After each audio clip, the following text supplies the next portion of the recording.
잊을 수 없는 3대 붕괴 사건이 있는 것 같습니다. 첫 번째 사건은 지금으로부터 27년 전 1994년 10월 21일 날 아침에 한강 다리 중에 하나였던 홍수대교가 떠부러진 사건입니다. 이 사고로 인해서 32명이 죽었고 17명이 다쳤습니다.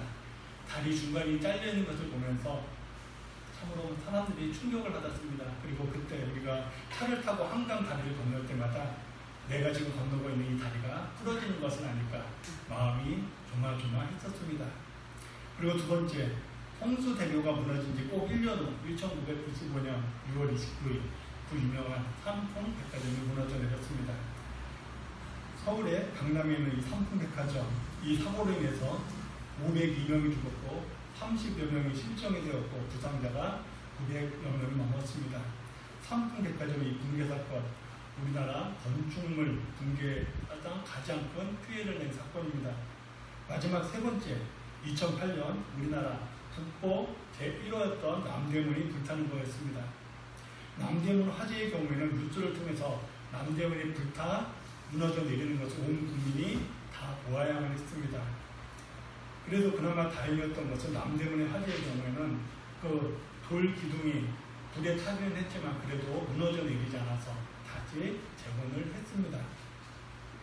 삼풍백화점처럼 몇 년도 견디지 못하고 무너져 내리는 건물이 있는가 하면 경주에 있는 불국사 같은 건물은 1000년이 지나도록 거뜬하게 버티고 있습니다. 왜 이런 차이가 날까요? 바로 기초공사가 얼마나 든든하냐입니다. 그리고 그 기초가 모래 위에 두었느냐 반석 위에 두었느냐의 차이입니다. 제가 건축을 전공한 사람이 아니라서 정확하게는 모릅니다.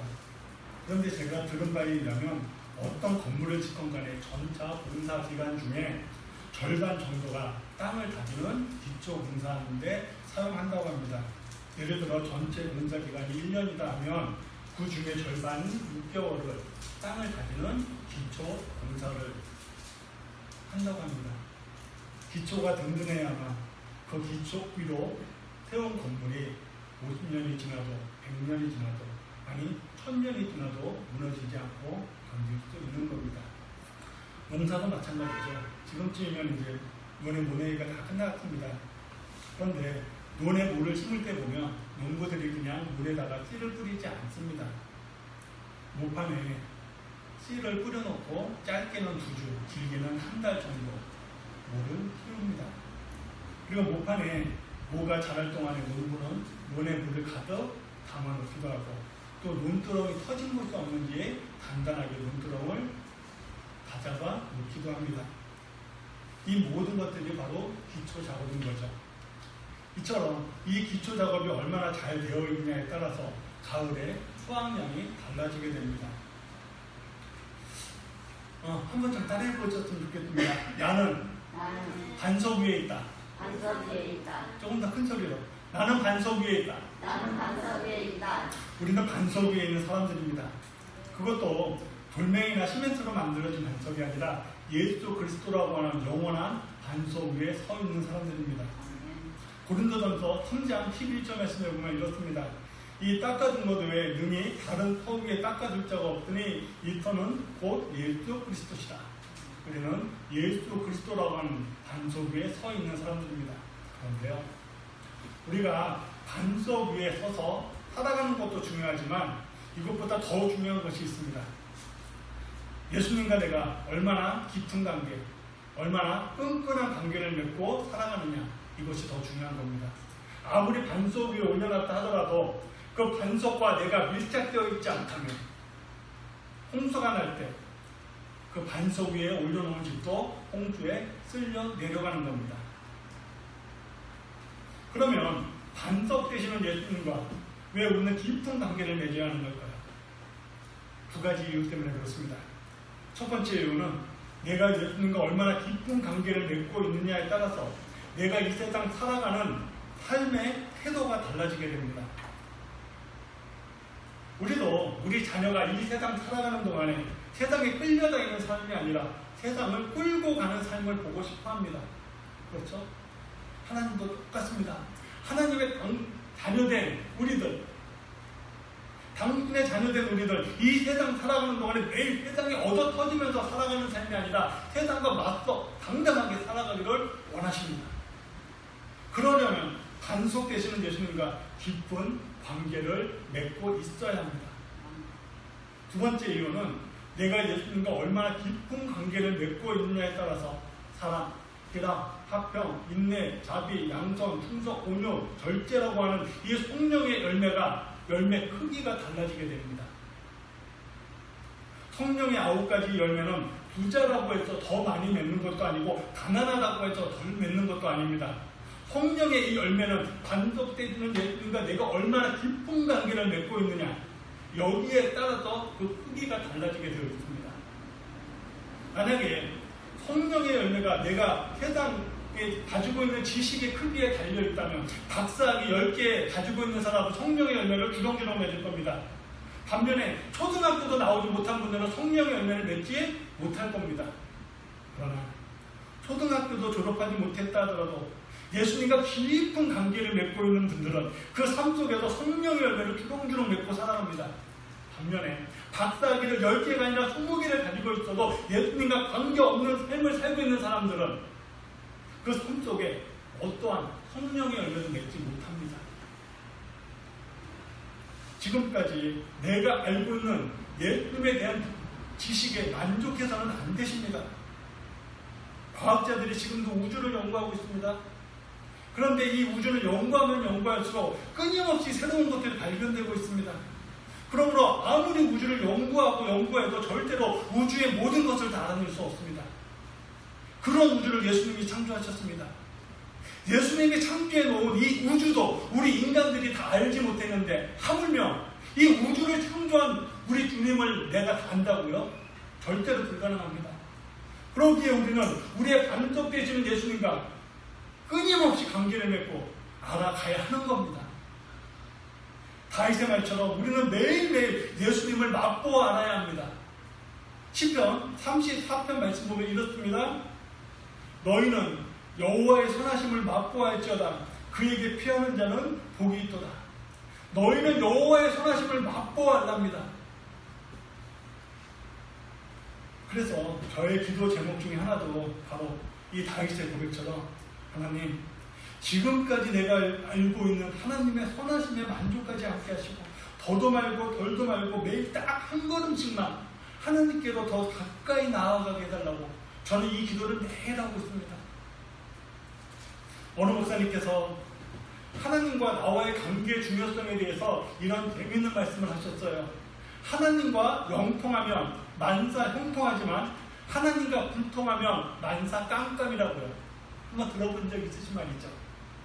하나님과 영통하면 만사 형통하지만 하나님과 불통하면 만사 깜깜이랍니다. 전화를 걸었는데 따르르르 하는 신호가 아니라 뚜뚜뚜뚜 하는 신호음이 들려오면 갑갑합니다. 그런데 이 뚜뚜뚜뚜 하는 이 신호음이 5분, 10분이 아니라 30분, 1시간 이상 지속이 되는 경우도 있습니다. 그러면 답답해 죽는 거죠. 하나님께 내가 전화를 걸었을 때 바로바로 따르르르 하고 신호가 가시는 쪽이신가요? 아니면 아무리 전화를 해도 뚜뚜뚜뚜뚜 하는 신호만 가시는 쪽이신가요? 우리가 이 땅에서 살고 주는 문제 절대로 내가 얼마나 돈을 많이 가지고 있느냐에 달려있지 않습니다. 내가 얼마나 많은 권력을 쥐고 있느냐에도 달려있지 않습니다. 내가 얼마나 많이 배웠느냐에도 달려있지 않아요. 내가 예수 그리스도라고 하는 반석 위에 서 있느냐 여기에 달려있습니다. 내가 얼마나 예수님과 끈끈한 관계를 맺고 있느냐, 내가 예수님과 얼마나 깊은 관계를 맺고 있느냐 여기에 달려있습니다. 제가 말씀 중에 자주 우리 예수 믿는 사람들은 세상에 끌려다니는 삶이 아니라 세상을 끌고 가는 삶을 살아야 한다고 하는 이야기를 자주 합니다. 마가복음 16장 17절과 18절 말씀에 보면 예수 믿는 우리들이 이 세상을 사는 동안에 어떤 삶을 살아갈 수 있는지를 보여주는 대표적인 말씀이 하나가 나옵니다. 한번 보세요. 마가복음 16장 17절 18절 말씀에 보면 예수 믿는 사람들이 우리들이 이 세상에서 이렇게 살아간답니다. 우리 같이 한번 읽어보죠. 시작. 믿는 자들에게는 이런 표적이 따르리니 곧 그들이 내 이름으로 흑진을 쫓아내며 새 방언을 말하며 뱀을 집어올리며 무슨 독을 마실지라도 해를 받지 아니하며 병든 사람에게 손을 얹은즉 나으리라 하시더라. 아멘. 믿는 자들에게 표적이 따르는데 첫째, 내 이름으로 귀신을 쫓아낸답니다. 둘째, 새 방언을 말한답니다. 셋째, 뱀을 집어올린답니다. 넷째, 무슨 독을 마실지라도 해를 받지 않는답니다. 다섯째, 병든 사람에게 손을 얹어 병든 사람의 병이 낫는답니다. 첫 번째, 내 이름으로 귀신을 쫓아낸다고 하는 이 말은 우리가 이 세상 살아가는데 수많은 어려움을 만나게 되는데 그 어려움 속에서 무너지지 않는다는 거예요. 우리가 살아가는 동안에 만나는 많은 어려움 중에 그 뒤에는 사단의 장난이 있습니다. 그런데 예수님과 함께하는 사람, 사단과 맞설 수 있는 힘을 주시겠다는 겁니다. 두 번째, 새 방언을 말하게 된다고 했어요. 이 말은 우리가 배우지도 않은 일본어나 중국어를 유창하게 한다는 게 아닙니다. 우리 입에서 진짜 나와야 하는 말임에도 불구하고 나오지 못하는 말이 나온다는 겁니다. 우리 입에서, 하나님의 자녀된 우리 입에서 정말 나와야 하는 말이 무엇일까요? 바로 찬양과 감사입니다. 그런데 죄로 가득한 이 세상은 우리 입에서 불평과 불만이 나오게 만들지 절대로 감사와 찬양이 나오게 하지를 않습니다. 그냥 나비로 두지는 않아요. 그러기에 불평과 불만과 엉망이 가득한 내 입에서 찬양과 감사의 말이 나오는 것, 이게 바로 새 방언인 겁니다. 세 번째, 뱀을 집어올린다고 했어요. 성경에서 뱀은 사단을 상징합니다. 그러므로 뱀을 집어올린다는 말은 사단과 적극적으로 맞서 싸운다는 겁니다. 첫 번째, 내 이름으로 귀신을 쫓아낸다는 말은 소극적인 싸움입니다. 예수님 뒤에 숨어서 예수님 뒤를 졸졸졸졸 따라가는 거라면, 뱀을 집어올린다는 말은 주님이 주신 힘으로 사단과 내가 직접 맞서 싸운다는 거예요. 네 번째, 무슨 독을 마실지라도 해를 받지 않는다고 했어요. 무슨 독을 마실지라도 해를 받지 않는다는 이 말도 내가 이 세상 한동안에 무슨 짓을 해도, 어떤 짓을 해도 아무런 문제가 생기지 않는다가 아닙니다. 정말로 있었던 일인지 모르겠는데 예전에 어떤 분이 무슨 독을 맞아도 아무 해를 입지 않는다고 하는 했더니 이 말을 실험해보겠다고 농약 마셨다고 합니다. 다행히 빨리 발견돼서 병원에 가서 죽지 않고 사셨습니다. 무슨 독을 마실지라도 해를 받지 않는다, 이 말은 이 세상 살아가는 동안에 우리가 어떠한 상황이 있다 할지라도 전능하신 하나님의 손이 우리를 덮는다는 겁니다. 자, 10편 23편 4절 말씀 보세요. 내가 사망의 음침한 골짜기를 다닐지라도 해를 두려워하지 않을 것은 주께서 나와 함께 하심이라. 주의 지팡이와 막대기가 나를 안위하시나이다. 그러기에 무슨 독을 마실지라도 해를 받지 않는다는 이 말이야말로 예수 그리스도라고 하는 반석 위에 살아가는 우리의 삶이 어떤 것인지를 가장 잘 보여주는 말씀입니다. 다섯 번째, 병든 사람에게 손을 얹은 적 나음이 있다고 했어요. 병든 사람에게 손을 얹은 적 병이 낫는 이 치유의 사역은 성령님께서 우리에게 주시는 은사 중에 하나입니다. 그러므로 이 치유의 은사를 가지고 있는 사람이 있는가 하면 가지고 있지 못한 사람도 있습니다. 이 마가복음 16장 17절과 18절에 기록된 이 능력들, 예수라고 하는 반석 위에서 살아가는 사람이라면 누구에게나 다 주겠다고 하셨어요. 그러므로 예수 믿는 사람이라면 누구나 이 마가복음 16장과 17절 말씀에 나오는 이 기적들을 행할 수 있는 겁니다. 그러면 이런 질문을 하고 싶을 거예요. 목사님, 나도 예수님 위해서 살아가는데 지금까지 말씀하신 마가복음 16장 17절 18절 기록된 능력이 왜 나에게는 나타나지 않는 것일까요? 라고요. 선생님도 어떻게 생각하세요? 같은 예수를 믿고 있는데 어떤 사람에게는 마가복음 16장 17절 18절에 기록된 이 능력들이 강하게 나타나고 있고, 어떤 사람들에게는 적당하게 나타나고 있고, 어떤 사람에게는 나타나지 않고 있습니다. 하나님께서 사람 차별하는 걸까요? 주시겠다고 해놓고서 하나님께서 사람 차별하는 걸까요? 아닙니다. 하나님께서 사람 차별하는 것이 아니라 내가 예수 그리스도라고 하는 그 반석과 얼마나 깊은 관계를 맺고 있느냐, 여기에 따라 달라지는 겁니다. 하나님께서 우리에게 모두 이 능력을 주셨어요. 우리에게 공평하게 다 주셨습니다. 그러나 이 차이는 내가 예수님과 얼마나 깊은 관계를 맺고 있느냐에 따라서 하나님이 주시는 이 능력을 100% 가깝게 사용하면서 살아가는 사람이 있는가 하면, 어떤 사람은 채 50%도 사용하지 못하는 사람이 있고, 어떤 사람은 채 10%도 사용하지 못하는 사람들이 있습니다.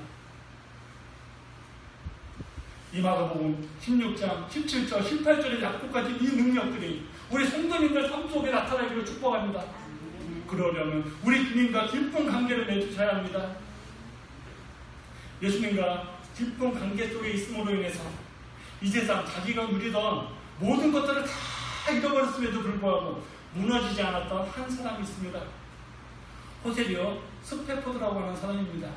이 사람은 미국 시카고의 가장 큰 법률 회사 사장님이었습니다. 시카고 의대 교수였습니다. 또 당시 세계적인 부흥사 무디 목사의 재정적인 후원자였습니다. 스패포드가 43살 되던 해 그가 살고 있던 시카고에 대화재가 발생합니다. 이 화재로 인해서 스패포드가 소유하고 있던 건물들이 화재에 무너져 내렸습니다. 엄청난 재정적인 손실을 입었습니다. 그런데 시카고 시내에 일어났던 이 화재로 인해서 도시 전체에 급성 전염병이 퍼졌고, 이 전염병으로 인해서 막내 아들이 피부병을 앓다가 죽었습니다. 스패포드와 그의 아내는 화재로 재산도 잃고, 또 막내 아들도 전염병으로 죽은 이 충격이 너무나 커서 얼마 동안만이라도 집을 떠나서 휴양지에 가서 쉬기로 했습니다. 그런데 여행을 떠나기로 한 날 스패포드에게 급한 일이 생겨서 어쩔 수 없이 아내와 4명의 딸을 먼저 배에 태워 보냈습니다. 아내와 4명의 딸을 태운 배가 바다 위를 항해하던 중 짙은 안개로 인해서 앞에 오는 화물선과 정면 충돌을 했습니다. 이 사고로 배에 타고 있던 승객들 대부분이 죽었고, 스패포드의 4딸도 죽고 아내만 구조가 되었습니다. 스패포드는 아내와 딸이 타고 있던 배가 화물선과 충돌을 해서 바다에 가라앉고 배에 타고 있던 승객들 대부분이 다 죽었다는 것을 뉴스를 통해서 듣게 되었습니다. 스패포드는 아내와 4딸이 다 죽었을 것이라고 깊은 슬픔에 빠져 있을 때 기적적으로 살아남은 아내로부터 나 혼자만 살아남았습니다 라고 하는 짧은 전부 한 통을 받습니다.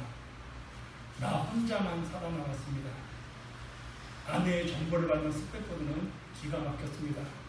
그러나 4딸이 죽고 혼자서 먼 땅에서 울고 있는 아내를 생각하니 스패포드는 마음이 더 괴로웠습니다. 그래서 아내를 데리러 가기 위해 배에 오릅니다. 배가 항해하던 중 바다 어느 지점에 도착했을 때 현장으로부터 이곳이 바로 배가 침몰한 장소입니다라고 하는 이야기를 듣습니다. 그렇지 않아도 마음이 아프고 무거운 여행길인데 이곳이 배가 침몰한 그 장소라는 그 선장의 말에 스패포드는 물속에 빠져 죽은 4딸을 생각하니 견딜 수 없는 슬픔이 밀려올라왔습니다. 그래서 방으로 뛰어들어와 이렇게 기도합니다. 주님, 누구보다도 주님을 사랑했던 저희들에게 어찌하여 이토록 큰 시련을 주십니까? 라고요. 밤이 새도록 괴로움이 울었습니다. 그런데 새벽 해가 뜰 무렵 마음속에서 깊은 말로 표현할 수 없는 평안함이 밀려 올라왔습니다. 그리고는 입에서 평안해, 내 영혼이 평안해, 하나님의 뜻이 이루어진다라고 하는 말이 흘러나왔습니다. 스패포드는 자기 입에서 흘러나온 평안해, 내 영혼이 평안해, 하나님의 뜻이 이루어지다라고 하는 이 말을 종이에 기록하기 시작했습니다. 스패포드는 슬픔에 빠져있던 아내를 데리고 집으로 돌아왔고, 그리고 그날 새벽 바다에 빠져 죽은 4명의 딸을 생각하며 괴로움에 목 놓아 울던 그날 새벽 썼던 평안해, 내 영혼이 평안해, 하나님의 뜻이 이루어지다라고 하는 이 글에 곡조를 붙여서 노래를 만들었습니다.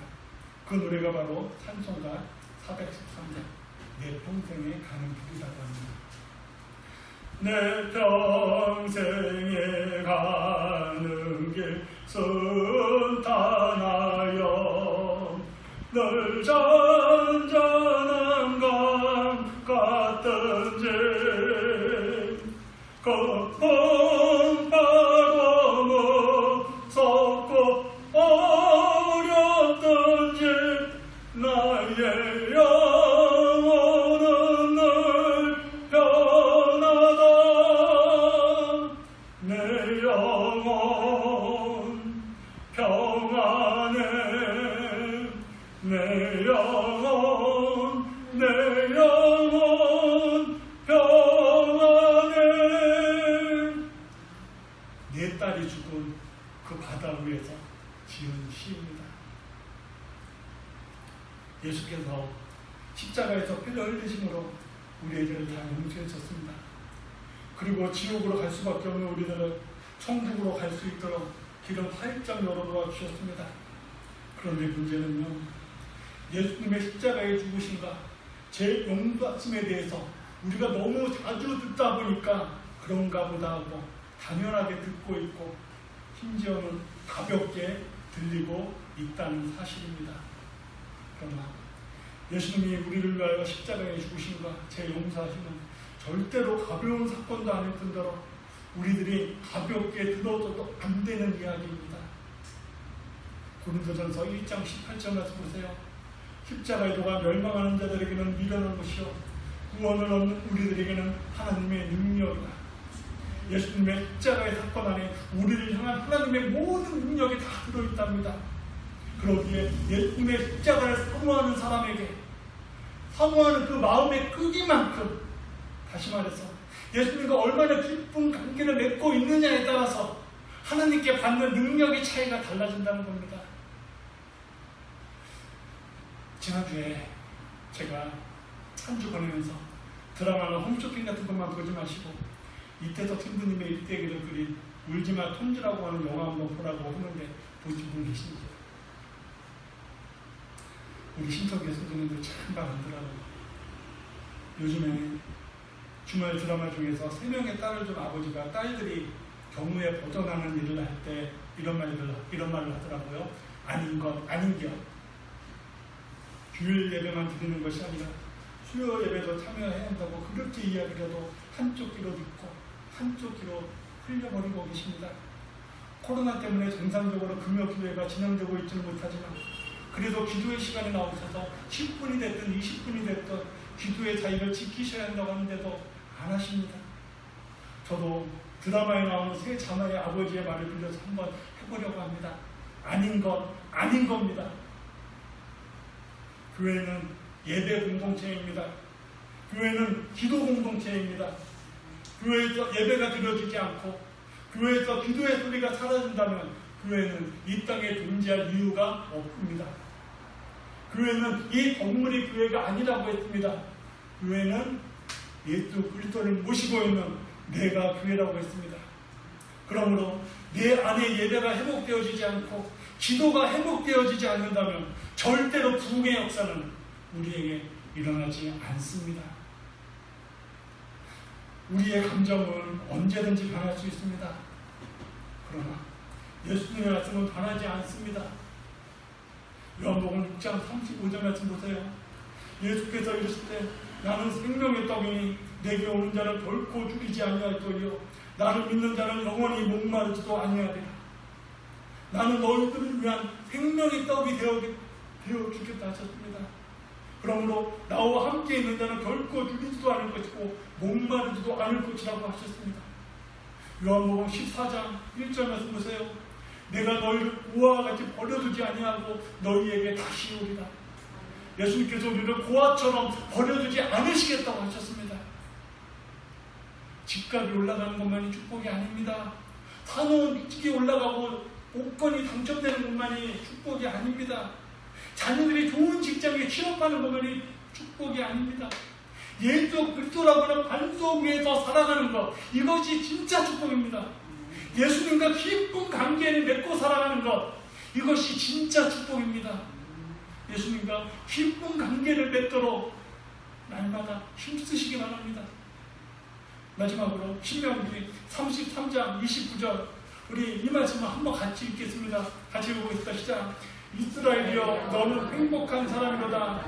여호와의 구원을 너같이 얻은 백성이 누구냐. 그는 너를 돕는 방패시오 내 영광의 칼이시로다. 내 대적이 내게 복종하리니 내가 그들의 높은 곳을 밟으리로다. 지금 읽은 신명기 33장 29절 이 말씀은 40년 광야 생활을 다 마친 후에 하나님이 주겠다고 했던 약속의 땅 바로 앞에서 모세가 이스라엘의 12지파에게 하나하나 축복을 하고 마지막으로 결론적으로 12지파에게 공통적으로 했던 이야기입니다. 이스라엘이여 너는 행복한 사람이다라고요. 이스라엘 백성들이 애굽에서 나오고 40년 동안 광야에서 살지 않고 내가 너희에게 주겠다고 했던 그 땅으로 쏙 들어갔다면 얼마나 좋았을까요? 그러나 현실은 40년이라는 시간을 광야에서 헤매야 했습니다. 그러나 모세는 말합니다.